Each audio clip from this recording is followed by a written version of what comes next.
vamos a mirar esto que se conoce como los estados de la materia. La materia, independientemente de la clasificación que tenga, siempre se puede encontrar en tres estados: sólido, líquido o gaseoso.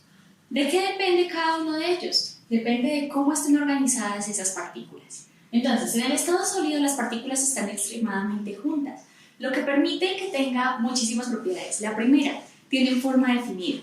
La segunda es que van a tener mucha más dureza, o vamos a hablar de dureza de materiales, ¿cierto? La otra es que si yo caliento esta partícula, como todas están junticas, van a irse calentando poco a poco, dependiendo de cuál esté más cerca de la partícula que yo estoy calentando. Eso significa que tienen una buena conductividad, tanto térmica como eléctrica. Permiten el paso de calor y electricidad. También permiten algunos formar, bien sea alambres o láminas, es decir, eso hablamos de maleabilidad, ductilidad. Y bueno, entre esas son algunas de las propiedades que tendría una sustancia sólida. En el estado líquido, ¿qué sucede? Las partículas ya están un poco más separadas y eso permite que el líquido pueda fluir y que adquiera el volumen y la forma del recipiente que los contiene. Entonces, eso es lo que diferencia, por ejemplo, el hielo del agua líquida. El agua líquida va a empezar a fluir de manera indefinida a menos que yo la envase en algún recipiente.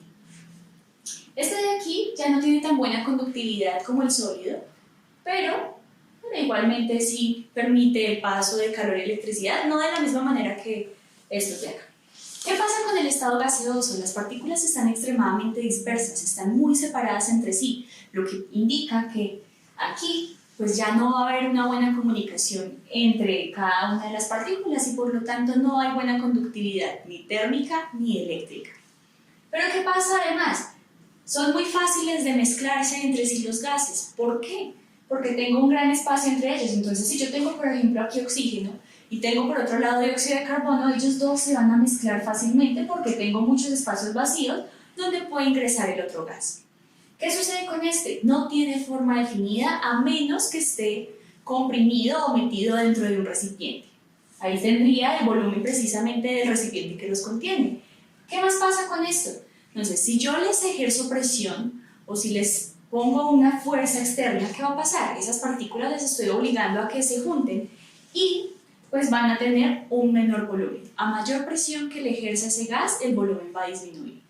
Y finalmente, pues vamos a tener que, aparte de que no son buenos conductores y demás, esos gases van a depender precisamente, o el estado de ese gas también va a depender de la temperatura a la que lo tengamos.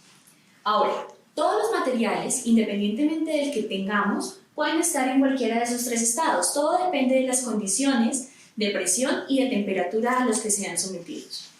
Cuando yo tengo un sólido y lo empiezo a calentar, ¿qué pasa con él? Va a empezar a separarse, todas esas partículas se empiezan a separar y llegamos al estado líquido. A ese proceso de pasar de sólido a líquido lo denominamos fusión.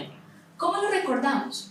Por ejemplo, cuando vemos películas de la Edad Media donde nos explican cómo se hacían las espadas, por ejemplo, que cogen esos metales y los meten en unos hornos hasta que ese metal se derrite y ahí sí le puedo dar la forma de la espada. Ahí decimos que se fundió el metal. Precisamente es por ello que ocurre un proceso de fusión, simplemente aumentando la temperatura. ¿Qué pasa si yo sigo calentando ese líquido?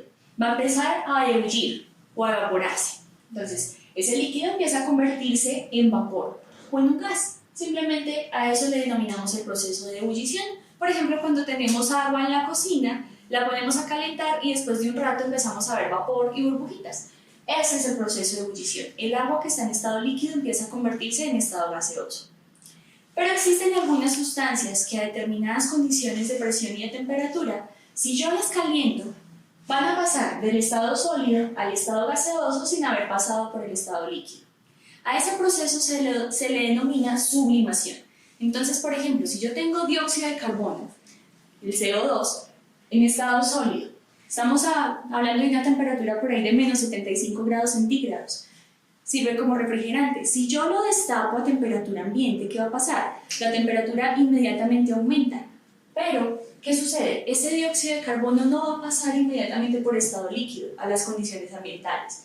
Él pasa, sin pasar por acá, llega al estado gaseoso. Es decir, yo destapo y de una sale un montón de humo. Y ahí ocurre un proceso de sublimación. Ahora, eso es cuando calentamos, pero ¿qué sucede si enfriamos? Va a pasar el proceso contrario. Entonces, si yo tengo un gas y lo enfrío, ¿qué va a pasar? Se condensa. Entonces, por ejemplo, ¿dónde vemos el proceso de condensación?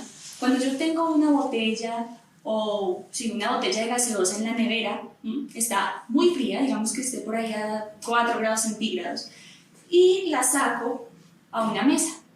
El aire que está alrededor, dependiendo de la ciudad donde esté, va a tener mayor o menor cantidad de humedad. Y esa humedad, o esa agua que está contenida en el aire, está en estado gaseoso. Pero cuando toca la botella que acaba de salir de la nevera, se enfría. Y eso de que se enfría, esa agua va a pasar de estado gaseoso a estado líquido. Y es por eso que vemos que esa botella empieza como a sudar. No es que el recipiente o lo que tenga dentro de la botella se esté saliendo. Simplemente que el agua que está dentro del aire y tocó esa superficie que está completamente fría, pues se condensa, disminuye su temperatura y pasa del estado gaseoso al estado líquido. Ahora, cuando enfriamos un líquido, lo convertimos en sólidos. Cuando yo tengo agua y la meto al congelador y convierto eso en hielo. ¿Listo? Pero ¿qué sucede ahora nuevamente con el dióxido de carbono? Tengo dióxido de carbono y lo enfrío nuevamente hasta menos 75 grados centígrados. ¿Qué sucede con él? Vamos a pasar nuevamente del estado gaseoso al estado sólido sin haber pasado por el estado líquido. Y ahí hablamos de que ocurrió un proceso de sublimación regresiva. Esos serían todos los cambios de estado que podemos tener. ¿Qué sucede? Todos esos cambios de estado, de sólido a líquido, de líquido a gas o viceversa, se dan siempre a condiciones de temperatura y presión constantes. Es decir, yo empiezo a calentar, pero apenas empieza a darse el cambio de fase, la temperatura y la presión permanecen constantes hasta que ya se haya completado ese cambio de fase y ahí sí nuevamente varían esas dos condiciones. Listo, chicos, eso es todo lo que les tenía que decir de esta parte inicial de los estados de la materia y cómo cambiamos de uno a otro. Ya vamos a mirar esto a través de gráficas. Cómo sería en un diagrama de fases y cómo se mira o cómo se lee la gráfica de temperatura versus tiempo.